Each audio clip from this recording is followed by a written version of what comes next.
Navigator. Conqueror. Conan. They said you had come, a man of great strength. A conqueror.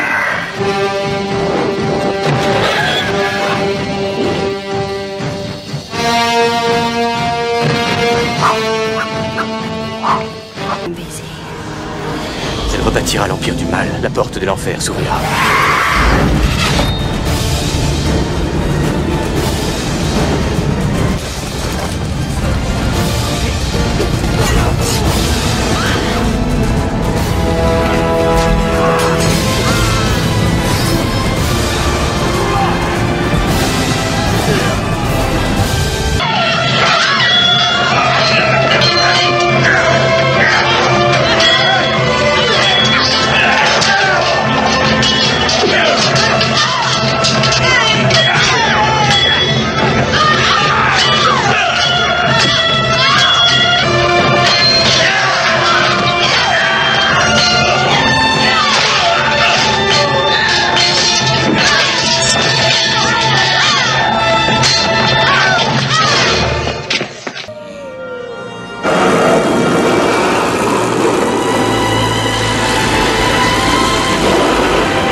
Behold the spirit of Praxis. You seek reward for returning the eye, and you shall hang it! My power shall be yours, and your body shall be mine!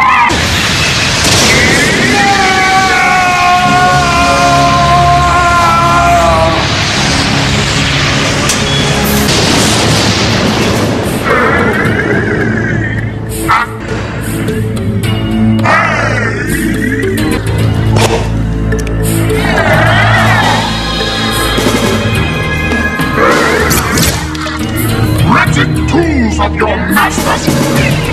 Be gone!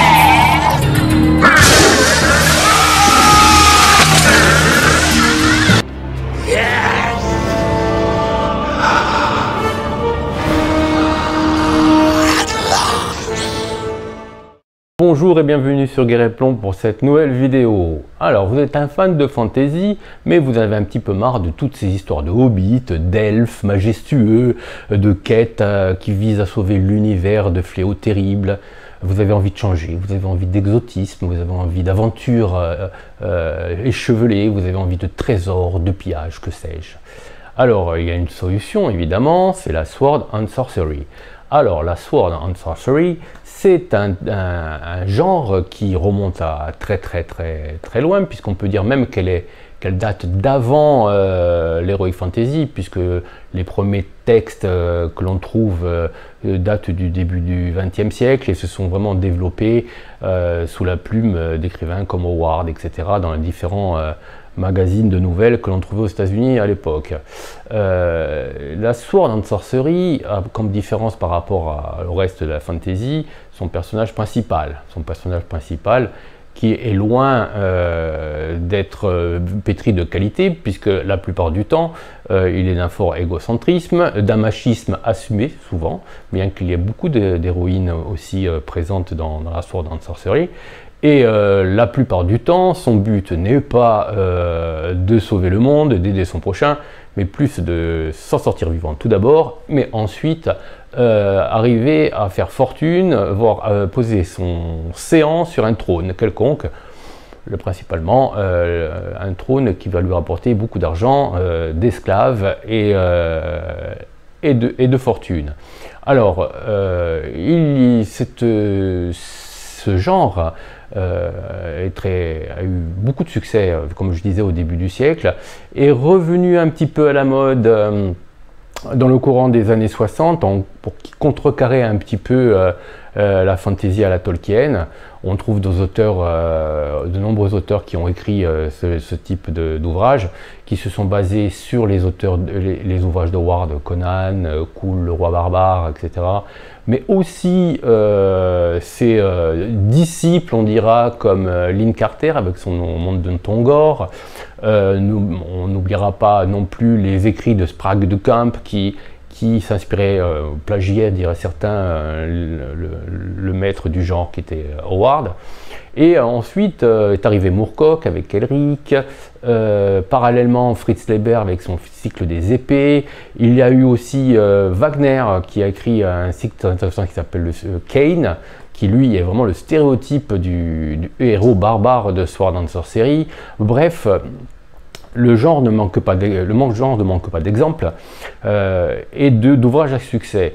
La sortie dans les années 80 de Conan le barbare, inspiré de Howard, très librement inspiré, dirons-nous, d'Howard et filmé de manière majestueuse par John Milius, a aussi contribué à populariser le genre. D'ailleurs, genre qui a vraiment explosé dans les 80 avec le cinéma d'exploitation italien qui a repris le cinéma de le cinéma de Conan pour faire une tonne de série B qui s'en inspirait, plus ou moins réussi, plutôt kitsch, hein, il ne faut pas oublier. Il y a aussi eu Daredevil l'Invincible, que les fans du genre n'oublient pas. Alors, bon, des exemples de cinéma, il y en a des tonnes, ça finit par Barbarian, il y a aussi Hathor, il y a Conquest. Il y a beaucoup, quelquefois, de films qui intègrent, comme ça arrivait aussi dans les romans, des éléments de science-fiction. Et des éléments de science-fiction, même des passages dans le temps, certains arrivaient dans notre dimension, etc. En fait, le genre est très éclectique, c'est un genre qui brasse un peu tout et n'importe quoi, faut admettre, mais il y a quand même des codes. Alors ces codes, je vous ai parlé du personnage principal, qui la plupart du temps vise des objectifs purement égoïstes, mais il y a aussi la magie qui généralement dans l'univers de Sword and Sorcery est une magie maléfique. Et il y a très peu d'exemples de magie positive dans ce type d'ouvrage, et la plupart du temps c'est assez sombre, la violence est souvent exacerbée, voire gratuite, le sexe est omniprésent, les femmes sont généralement des esclaves dociles, des princesses en détresse, mais comme Red Sonja par exemple, on peut trouver des exemples de guerrières, de barbares, d'héroïnes qui tirent leur épingle du jeu. Alors pourquoi je vous parle de ça? Parce que s'il y a bien un jeu de rôle qui représente bien ce type d'univers, c'est, je vais vous prendre le livre, il est là, c'est Barbarians of Lemuria. Alors, nous allons jeter un petit coup d'œil à ce bouquin. Avant, Barbarians of Lemuria, c'était il y a 2004-2005, un ouvrage que l'on trouvait gratuit de Shaman Washburn plutôt. C'est un ouvrage qui était assez mince, qui présentait en quelques mots, quelques phrases le monde, puis un système de règles. Il s'est développé, il a connu un bon succès, il s'est développé, il était sorti même en français aux éditions de l'Ours, je crois en 2008-2009, je ne sais plus exactement. Cette édition-là est l'édition, ce qu'on appelle l'édition mythique. Alors qu'est-ce que c'est que l'édition mythique? C'est une édition toute refaite, complètement neuve, mais en plus de l'édition française, l'équipe de Vincent Basset, aidée par Emmanuel Roudier au dessin, nous a offert un ouvrage tout à fait exceptionnel si vous souhaitez jouer dans l'univers Sword and Sorcery. Alors nous allons tout de suite voir ce que nous ont concocté l'équipe de Ludosphérique, et on se retrouve ensuite après cette présentation. A tout de suite. Alors voilà, on se retrouve devant Barbarians of Lemuria, un jeu de rôle de Sword and Sorcery de Simon Washburn, pour une édition mythique concoctée par Ludosphérique. Alors la couverture annonce la couleur avec ces trois aventuriers qui se présentent aux portes d'un temple abandonné d'où les épient une créature monstrueuse aux yeux scintillants. On devine donc ce qui les attend un petit peu une fois pénétrés à l'intérieur. Alors nous allons voir ce qu'il y a à l'intérieur de ce livre. Alors bon, le table des matières. Alors, qu'est-ce que la Sword and Sorcery? On en a parlé un petit peu dans la présentation. Ensuite, qu'est-ce qu'un jeu de rôle? Qu'est-ce qu'un maître de jeu, etc. Le glossaire. On en arrive aux règles. Alors les règles sont choisies, comme ils disent ici, par un système simple. Ici, le but est de reconstituer les actions héroïques et pas toujours très réalistes que l'on trouve dans les nouvelles de Sword and Sorcery. Donc un personnage se définit de manière assez simple, mais tout en gardant vraiment le cachet du style. C'est-à-dire ici, vous avez des carrières. Alors le personnage va avoir 4 carrières au début de sa création, qui représentent un petit peu tout son vécu, comme Conan, quoi, qui a été à la fois voleur, marin, aventurier, mercenaire, etc. Là c'est pareil. Les carrières, ça va être du rang 0 au rang 5. On va voir que pour créer un personnage, vous allez être un petit limité. Alors, les attributs, c'est la vigueur, l'agilité, l'esprit et l'aura. Alors, l'aura, c'est en quelque sorte le charisme. Les aptitudes de combat qui sont utilisées, comme le dit si bien le titre, durant les combats, l'initiative, la mêlée, le tir et la défense. Et ensuite, vous avez les traits. Alors les traits, c'est ce qui personnalise votre héros à travers des avantages et des désavantages. Des avantages et des désavantages que vous allez pouvoir choisir en fonction de l'origine de votre personnage géographique, mais aussi de sa race. Voilà. On va le voir un peu plus loin. Le principe de base, c'est le jet d'action. Alors comment ça fonctionne? C'est très simple. Vous lancez 2d6, vous ajoutez l'attribut approprié. Par exemple, si vous voulez grimper un mur, vous allez ajouter l'attribut vigueur. Si vous voulez, je ne sais pas moi, déchiffrer un texte, vous allez utiliser l'attribut, comme on le voit, on revient un petit peu, parce que si vous ne l'avez pas, vous rappelez un petit peu, l'esprit, par exemple. Voilà. Donc, c'est simple. En combat, vous ajoutez l'aptitude de combat qui correspond. C'est-à-dire, si vous tirez à l'arc, ça sera l'aptitude tir. Et hors combat, vous ajoutez l'attribut, la carrière appropriée, s'il y en a une. Le voleur, par exemple, si vous êtes voleur de rang 1, que vous voulez crocheter une serrure, le maître de jeu peut vous accorder un bonus de 1 à votre jet de dés. Vous lancez les 2 dés, si vous faites 9 et plus, vous avez réussi votre action. Si vous faites 8 ou moins, vous avez échoué. Le 12 naturel, c'est-à-dire 2d6, 2-6 sur les d6, va vous permettre d'avoir des actions spécifiques. C'est toujours un succès. Et par contre, à contrario, 2-1, store de 2, c'est toujours un échec. Voilà. Donc, à partir de là, on va créer notre héros. Donc, on a vu les attributs, les aptitudes et les carrières. Comment ça fonctionne? Au début de votre personnage, quand la création de votre personnage, vous allez avoir 4 points distribués dans vos attributs. Vous pouvez mettre entre 0 et 3 sur un attribut. C'est-à-dire que voilà, il va falloir choisir. Vous ne pouvez pas mettre 4, ça c'est réservé au héros, ça sera plus tard. Dans les médias, vous pouvez aussi mettre -1 à un certain de ces attributs. Mais attention, ce n'est pas sans conséquence, parce que quand vous lancez un jet de dés, une action qui va correspondre à cet attribut, vous allez avoir un malus, forcément. Voilà. Le principe est le même pour les aptitudes de combat. Vous avez les 4 aptitudes de combat, vous allez répartir pareil, 4 points dans ces 4 aptitudes. Si vous voulez en fiche de tirer à l'arc, vous pourrez par exemple mettre -1 en tir. Hein. Si un jour vous avez besoin de manipuler une arbalète ou un arc, tant pis pour vous. La défense, c'est une action. Alors les 3 premières, c'est quand vous jouez, c'est quand vous êtes actif. La défense, c'est un chiffre qui s'enlève à l'attaque de l'adversaire. Voilà, un peu plus loin. Les traits, les avantages et les désavantages, on va savoir ça un peu plus loin. La vitalité, alors la vitalité, c'est vos points de vie. Le score est égal à 10 plus votre vigueur. Les points d'héroïsme, vous démarrez avec 5 points d'héroïsme. Vous allez pouvoir, durant la partie, dépenser ces points d'héroïsme pour réaliser ce qu'on appelle des actions particulières, des actions héroïques, tout simplement. Les points d'expérience, on n'en parle pas trop, c'est à la fin de la partie, etc., pour grimper en niveau, parce qu'évidemment, on peut grimper en niveau. L'origine des héros, c'est ce qui va vous permettre de choisir vos avantages et vos désavantages. Par exemple, les traits régionaux, Côte de Feu, désert de Béchar. Par exemple, si vous prenez un Béchari, c'est ces gens-là, montés sur les grands casoars ou les grandes autruches, comme vous voulez. En avantage, ils peuvent choisir ami des bêtes, ça tombe bien. Arme favorite, javelot, attirant, baudrier de guerre, nez en selle, renard du désert, vision nocturne ou vue perçante. En désavantage, bouseuse, chétif, impétueux, inadapté au froid, marin d'eau douce, signe distinctif et taciturne. Alors pourquoi prendre des avantages? Vous allez me dire, c'est un peu débile. Eh ben non, parce que si vous prenez un avantage, ça va, mais si vous voulez plus d'avantages, il va falloir vous choisir pour contrebalancer des désavantages. Voilà, les différentes régions de la Lémurie. Alors c'est très éclectique, hein, on trouve de tout. Hein.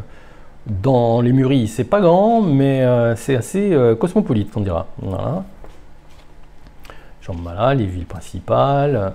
Alors, on va passer parce que vous ne connaissez pas trop l'univers. Hein. Voilà. Alors, les carrières héroïques, les voilà, on y arrive. Alors là, vous allez choisir 4 carrières. Vous me rappelez, on en parlait au début. Alors donc, par ces carrières-là, alchimiste, assassin, on va faire par l'alphabétique. Bon, c'est très simple. Les attributs, voilà. On vous dit les attributs qui sont bien les plus particuliers pour qu'il faut mieux privilégier quand vous prenez cette carrière. Alors, c'est pour ça qu'il est préférable, quand vous êtes joueur, de lire un petit peu avant ce chapitre, avant de choisir votre personnage. À l'aventure, voilà, combat. Alors, idée d'avantage, parce que ce n'est pas obligatoire, hein. Ça a discuté avec le meneur du jeu, mais c'est pour rester cohérent. Idée d'avantage, si vous prenez un alchimiste, c'est biotech savante, idée d'avantage, chétif, voilà. Voilà. Après, chaque carrière a des spécificités. Ici, carrière dangereuse, pour chaque rang d'alchimiste au-dessus rang 2, le personnage doit prendre un désavantage. Pas de bol, obligé. Il devient un peu, voilà. Il s'affaiblit en vieillissant. Assassin, barbare, bourreau, chasseur, il y en a pour tous les goûts. Danseur, dresseur, esclave, vous avez des exemples, en fait, vous avez des archétypes de tous les personnages que l'on peut rencontrer quand on lit des nouvelles de Conan, de Tongor, de Koltar, etc. Voilà, forgeron, gladiateur, marchand, marin, médecin, mendiant. Marin, c'est très intéressant parce que vous allez voir, on peut faire même des combats maritimes. Ah oui, tout est prévu dans Barbarians of Lemuria. Mercenaire, noble, ouvrier, pilote désert, oui, il y a des bateaux qui volent, un peu comme chez John Carter de Mars. Prêtre, scribe, soldat, sorcier. Alors les sorciers c'est un peu particulier parce que normalement les sorciers dans les aventures de Sword and Sorcery c'est plutôt des méchants. Hein. Tentatrice, alors on reste vraiment dans le cliché Sword and Sorcery, un peu machiste et tout, avec les courtisanes lascives dans les coussins. Voleur, bon, chacun pense ce qu'il veut. Créer de nouvelles carrières, parce que vous pouvez faire votre carrière. Les avantages et les désavantages. Une longue liste si vous êtes à court d'idées. Voilà. Les désavantages. Alors souvent les avantages et les désavantages donnent des démalus ou des débonus, c'est-à-dire que vous lancez, on va aller un peu plus loin dans les dégâts, vous lancez un dé en plus par rapport au 2D ou au dé, ça dépend ce que vous voulez faire, et si c'est un dé bonus, vous gardez le meilleur, et si c'est un dé malus, vous gardez le plus faible. Voilà. Langue. Les armes, alors les armes c'est basique. Vous avez les armes moyennes, les armes légères et les armes lourdes. Ça ne va pas plus loin. Vous avez aussi les à main nue et les armes improvisées. Alors, ils ont résolu le système de manière très simple, c'est-à-dire quand vous avez une arme légère, vous avez un dé malus. Quand vous avez une arme lourde, vous avez un dé bonus. Et quand vous avez une arme moyenne, eh ben, vous n'avez rien du tout. Enfin, vous avez le D6 quand même. Hein. Voilà. Pour les dégâts, parce que c'est toujours un D6. Alors, les armures, pas d'armure. Ça résout le problème. Et les armures légères, armures moyennes, armures lourdes, comme dans tous les trucs de fantasy, plus vous avez, si vous êtes magicien, si vous manipulez de la magie, etc., plus votre armure est lourde et plus vous êtes handicapé. Le casque permet de protéger plus 1 à votre armure, et le bouclier, par contre, ça augmente votre défense. Voilà, c'est un peu différent. Voilà, ça fait un malus de -1 à l'adversaire. Voilà, l'armure moyenne, je ne vais pas trop m'attarder dessus, pas vous prendre la tête avec tout ça. Alors, le résumé de la création d'un héros. Voilà. Le chemin de la gloire. Alors, on en parlait au début, pour accomplir une action, vous lancez vos dés, si vous faites 9 ou plus, vous réussissez. Le maître de jeu peut vous donner ici ce qu'on appelle des modificateurs, hein, en fonction des circonstances et de l'environnement. On est dans le traditionnel. L'échec critique, c'est +1, voilà. Par contre, vous allez voir que vous pouvez utiliser des points d'héroïsme, etc. pour modifier vos actions, parce que vous n'êtes pas un simple kidam qui se balade dans la rue, hein. Vous êtes l'équivalent d'un Conan teenager. Voilà. Un Shadowrun Conan. Alors, modificateur. Alors, les points d'héroïsme, comme on le disait, vous pouvez utiliser, vous avez 5 points, vous les récupérez à la fin de la partie, pour, à chaque fois, vous dévancez un point d'héroïsme, vous pouvez donner des coups de chance, c'est-à-dire à vous ou à un ami, mais vous pouvez aussi transformer vos jets de dés. C'est-à-dire, si vous faites un succès héroïque, par exemple, c'est-à-dire que vous faites un double 6, voilà, vous pouvez faire des actions héroïques, c'est-à-dire carnage, coup dévastateur, coup précis, désarmement, massacrer la piétaille, enfin tout un arsenal de coups mortels contre votre adversaire. Mais si vous, par exemple, vous faites un succès héroïque et que vous dépensez un point d'héroïsme, vous pouvez transformer votre succès héroïque en succès légendaire. Voilà. Donc, alors là, le succès légendaire, c'est non seulement vous faites un succès héroïque, mais vous faites un double succès héroïque, c'est-à-dire vous choisissez 2 de ces succès héroïques et vous les cumulez. Par exemple ici, si vous affrontez de la piétaille, vous pouvez choisir massacrer la piétaille et coup dévastateur. Voilà. Machine de guerre. Voilà, donc le dé d'héroïsme, enfin le point d'héroïsme sert à relancer les dés, sert à vous sauver d'une mort certaine quand vous êtes en négatif en point de vie, enfin bref, c'est très très utile, ça vous aide même à faire de la magie. Alors, les règles de combat, alors on va parler des règles de combat, on va parler de l'initiative. Je vous avais dit que c'était un peu particulier. Oui, en effet, les personnages non joueurs, les monstres, ne lancent pas les dés pour l'initiative. C'est vous lancez le joueur, lance les dés des 6, et il ajoute son esprit, son initiative et d'éventuels modificateurs, et en fonction du score, ça va définir à quel moment il va jouer. Par exemple, si vous faites un succès légendaire, ok, vous obtenez un bonus de +1. Par contre, si vous faites un échec critique, vous jouez en dernier, même après la piétaille, hein, vous êtes nul. Par contre, un échec, vous effectuez votre action avant la piétaille, mais après tous les autres. La réussite, vous effectuez votre action avant tout le monde. Le succès héroïque, vous agissez avant tout le monde, et en plus, en raison de ce succès, durant le premier round de combat, seuls les héros rivaux peuvent agir. Dans le premier round, les coriaces, on va voir plus loin ce que c'est, hein, les coriaces et la piétaille sont compléments de prix de vitesse. Voilà, les modificateurs de génération, déplacement et distance, c'est un petit peu géré. Alors, eux, ils n'utilisent pas les figurines, tout ça, ils préfèrent l'imagination, c'est vous qui voyez. Hein. Effectuer une attaque, vous lancez 2d6, vous ajoutez l'agilité ou la vigueur, pour la mêlée, plus la mêlée ou le tir, si vous tirez par exemple, vous enlevez la défense de la cible, parce que ça marche aussi pour vous, et en 9 ou plus, vous touchez. Voilà. On applique les dégâts si on touche, c'est-à-dire on lance le D6 bonus, palus, etc. Ou si vous êtes à main nue, c'est un D3. Si vous avez une arme improvisée, c'est un D3 aussi. Alors à main nue, c'est un D3 plus la moitié de votre vigueur. Et une arme improvisée, c'est un D3. Vous ajoutez l'arme de vie. Si vous donnez un grand coup de planche à bois, comme la semaine dernière, hein, n'est-ce pas, vous mettez un grand coup de planche, vous rajoutez la vigueur. Hein. Si par exemple vous lancez la planche sur la tronche de quelqu'un, vous ajoutez l'agilité.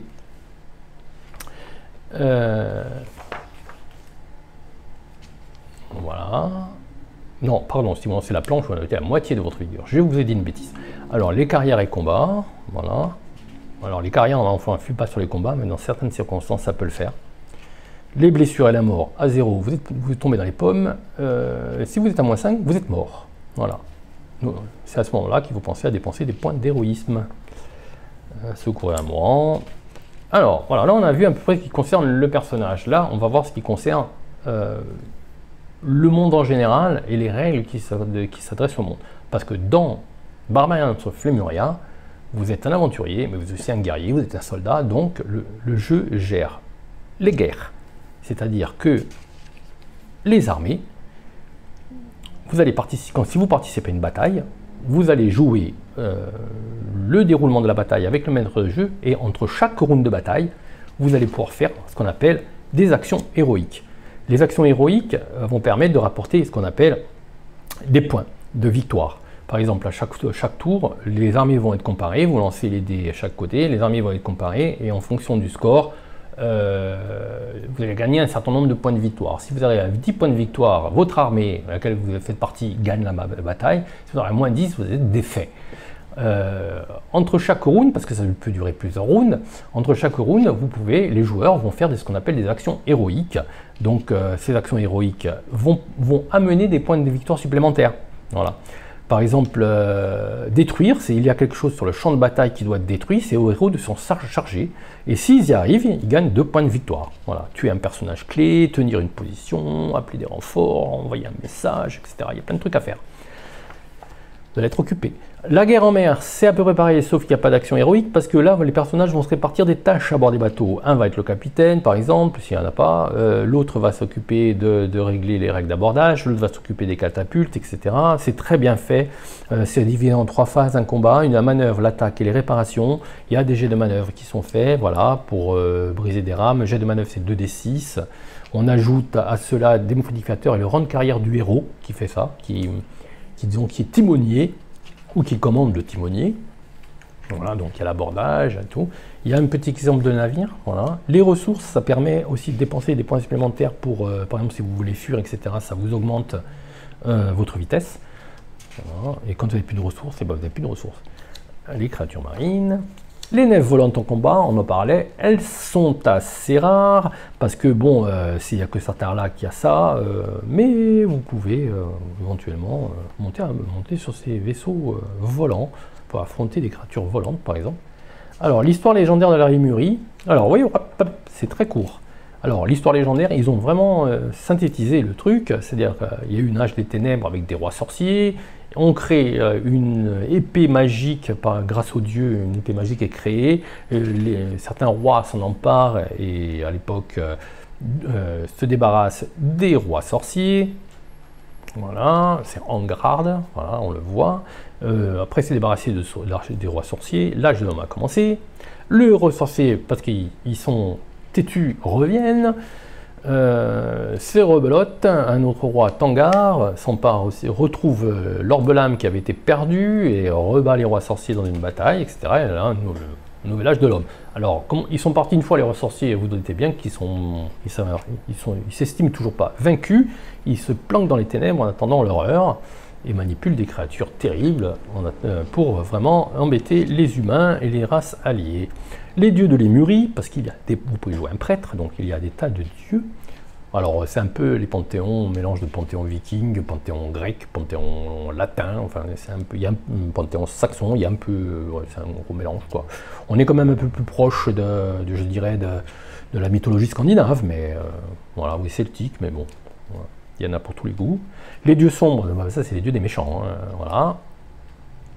Hadron, le cyanure noir, c'est le premier qui a surgi, et du coup, il est parti. Mais si on le dessine d'ici, c'est qu'il n'est pas bien loin.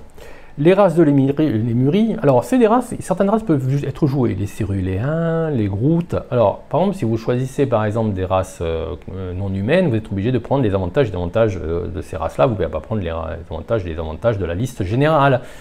Par contre, vous pouvez prendre les avantages et les désavantages des carrières qu'ils vont épouser, bien sûr. Groutes. Les hommes oiseaux, c'est classe, hein, ouais, voilà. Les hommes oiseaux, bon, c'est peut-être un petit peu galère à gérer quand vous rentrez dans une taverne et tout avec vos potes là, un peu, voilà. Les Kalugans, vous pouvez en jouer, c'est des créatures artificielles, hein, qui ont été créées par magie, mais bon, qui ont autonomie. Voilà. Il ne faut pas être myope, hein, parce que là, vous avez qu'un œil. Hein. Alors, le Morgal, là, c'est plus compliqué à jouer, hein, sauf si vous aimez avoir des ennuis. Les rois sorciers, il n'y en a pas pour l'instant. Et les Slors, c'est des gros serpents, je pense pas que ça vende du rêve, hein, voilà. La géographie de la Lémurie, alors vous voyez, c'est pas grand. Hein, le continent est vraiment pas grand. Hein, c'est un univers assez condensé. Voilà. Mais il y a de quoi faire quand même. Hein. Alors, vous avez les descriptions géographiques de tous ces endroits. Voilà, ça, voilà. Moi, ce qui est vraiment bien, c'est qu'il y a plein d'illustrations d'Emmanuel Roudier qui sont vraiment superbes. Moi, j'adore. Voilà. Le bestiaire. Alors là, on est dans un bestiaire qui est en plein fort dans ce danseur. Il ne vous attendez pas à voir certaines créatures que l'on trouve dans les rues fantasy de Tolkien. On est plus proche, on est vraiment proche d'un univers de Conan quand même. Hein. Voilà. Et puis bon, il n'y a que des créatures antipathiques. Hein. Moi, j'en ai pas vu beaucoup avec qui on a envie d'adopter, d'amener à la maison. Le Déogard, je le trouve pratiquement... ça, il pète quand même. Alors, Dracofond, Dark, voilà. Il y a un petit voilà, machin. Il y a des mammouths. Il y a des espèces de smilodons bizarroïdes, voilà. Bon, il y a beaucoup de trucs avec des grandes dents quand même. Hein. Voilà, il y a quelques montures. Voilà, voilà, il y a des oiseaux aussi qui piquent, qui mordent et qui griffent. Fong, voilà. Purcat Sardolite, le scorpion araignée, le singe des neiges. Ils sont pas deux, non, non, il est tout seul. Et lui aussi, il est tout seul. Alors, Triotour, voilà, vous avez vu, bon, vous voyez, il y en a quand même, hein, il y a de quoi faire. Hein. On arrive aux morts vivants, parce qu'il faut des morts vivants, oui, il faut des morts vivants. Et en sorte de série, il y a des tombes, donc comme il y a des tombes, il y a des morts vivants. Les nécrophages, les rois sorciers morts vivants, et les démons, vous savez, ces créatures infernales que craint tant Conan. Ben voilà, il y a des petits démons qui peuvent être invoqués par des sorciers, Alors, en fonction de la puissance du sorcier, les démons sont plus ou moins puissants. Voilà, 3 exemples de démons. Alors, on arrive au ce qu'on appelle, j'avais même marque-page. On arrive ce qu'on appelle aux personnages non joueurs. Alors là, c'est l'adversité, c'est pas les monstres, c'est les personnages non joueurs. Il y a 3 catégories, la piétaille, les coriaces et les rivaux. Alors ça permet de donner vraiment de la cinématographie, c'est-à-dire la piétaille c'est vraiment le bas de gamme, hein. Je crois que dans Capharnaüm ils appelaient ça les trains de babouche, un truc comme ça. Là c'est un peu pareil, vous avez ils n'agissent qu'en horde, donc ils vous attaquent en groupe, il n'y a que comme ça qu'ils sont un peu puissants puisque chaque personnage ajoute, c'est le nombre de personnages qui va faire un bonus à l'attaque, voilà. Mais par contre vous pouvez vous en débarrasser d'un coup d'épée. Les coriaces, c'est le personnage normal, voilà, c'est un personnage, un PNJ normal hein, que vous pouvez rencontrer à l'occasion. Donc vous pouvez rencontrer 1 ou 2 coriaces accompagnés d'une clique de piétaille. Voilà, le chef de bande, guetteur ou etc. Les rivaux, alors là c'est différent. Là, on tape un peu plus haut. Le rival, c'est l'équivalent, c'est vous en méchant, en gros. D'ailleurs, il n'a pas des points d'héroïsme, il a des points de vilainie, et ça fonctionne tout à fait de la même manière. Là, il y a quelques petits exemples. Métinsar, la reine sorcière, voilà. Jessaric Joule, un alchimiste, et Kalzatan l'imposteur, c'est un ancien esclave, etc. Et, c'est un méchant, hein, malédiction, bon, c'est un vilain. Voilà, malédiction, c'est un vilain. Alors, comme on l'a vu, il y a de la magie, évidemment. En général, c'est pas trop manipulé par les personnages, parce qu'en général, les personnages, les héros de Sword and Sorcery n'aiment pas la magie. Mais bon, vous voyez, il y a quand même une définition. Les alchimistes, parce qu'il n'y avait qu'à l'alchimie qu'on peut faire des potions. Donc, le personnage, il peut être alchimiste, hein, voilà. Il peut faire des préparations. Il peut les acheter aussi, bon, c'est plus cher. Alors, après, il y a les prêtres et les druides. Vous avez vu qu'il y a des dieux, donc il y a des dévotions. Les prêtres et les druides ont ce qu'on appelle des points de foi. Alors, les points de foi, il va pouvoir dépenser des points de foi pour non pas lancer des sorts, mais influencer les actions de ses amis, de ses alliés et de lui, et gêner les adversaires. Voilà. Il peut donc, ce qu'on appelle, attribuer des dés bonus ou des dés malus aux personnages qui l'entourent. Pour cela, il faut que la personne, bon, pour lui, il n'y a aucun souci, mais par exemple, s'il veut donner un dé bonus à quelqu'un, il va falloir que le personnage qui reçoit ce bonus le mérite, c'est-à-dire par rapport au dieu. Donc il va falloir, là, il y a du roleplay, c'est assez intéressant. Il va falloir qu'on trouve une raison pour laquelle le dieu accorderait une faveur suite à la demande du prêtre à telle ou telle personne. Voilà. C'est pas mal. Les sorciers. Alors là, les sorciers, comme on disait, en général, c'est des vilains. Maintenant, rien ne nous empêche de jouer un sorcier. Tout est prévu.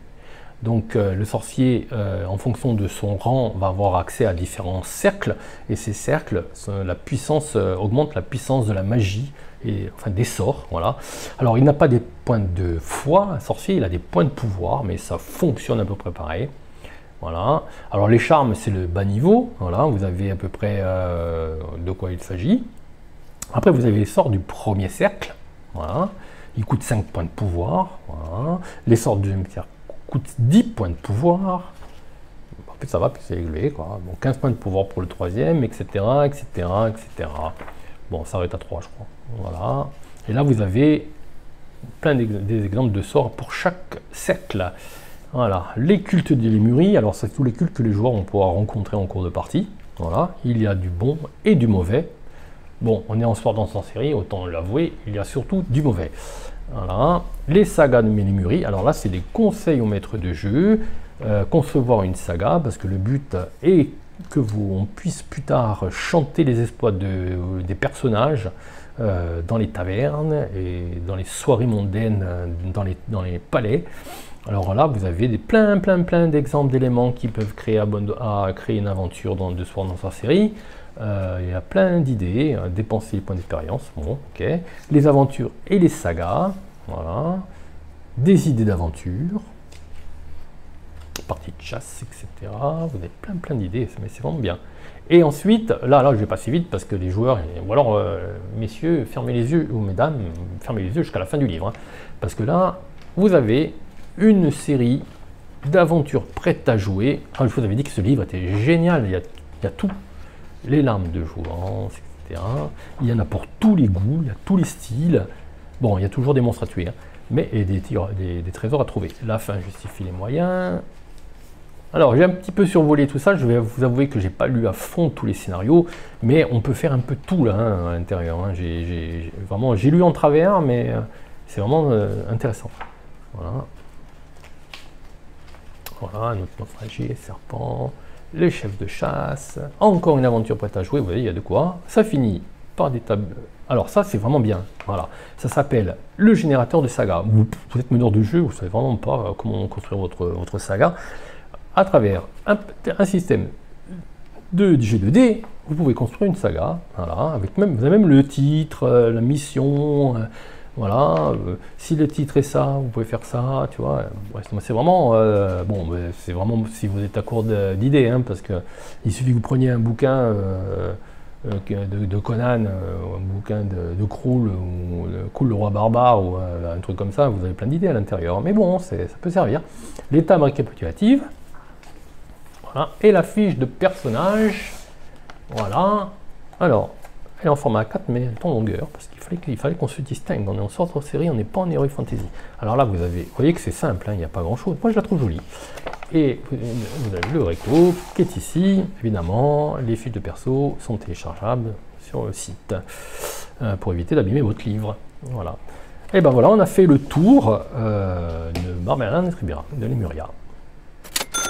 Alors voilà pour cette petite présentation, j'espère que ça a été suffisamment clair pour vous, que vous avez pu vous faire une idée du jeu. Si ça vous a donné envie de vous aventurer dans le monde de Lemuria, un monde plein de dangers mais aussi plein de récompenses, j'en suis heureux.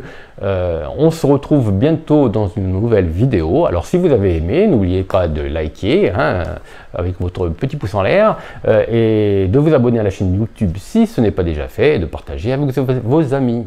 À bientôt.